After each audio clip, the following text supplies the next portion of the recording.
Dad, ayoko. Ikaw na nga itong sinusundo, ikaw pa nagmamatigas. Dad, kayo nagpalaya sa akin. Ba't ako sasama sa inyo pa uwi?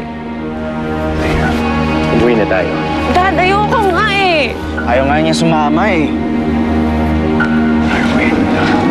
Huwag kang makialam dito. Usapang pamilya to. Wala kang magagawa kasi ayaw nga niya sumama. Wala kang magagawa. Ito magagawa ko. Darwin! Dad, ano ba?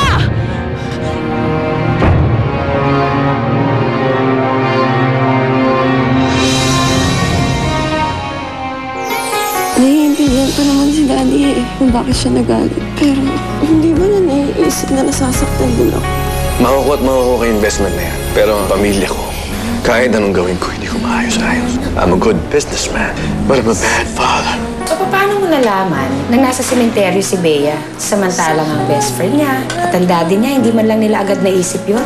What am I gonna do, Mom? The man I like is in love with my best friend. Well, you can only choose one.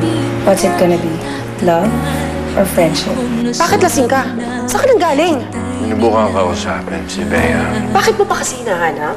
Kaya nga umalis na eh. Ayaw niya dito. Ikaw ang dahilan kung bakit ayaw niya na dito sa bahay. Masaya ka na? Wala na ang anak ko. Nasaksihan ninyo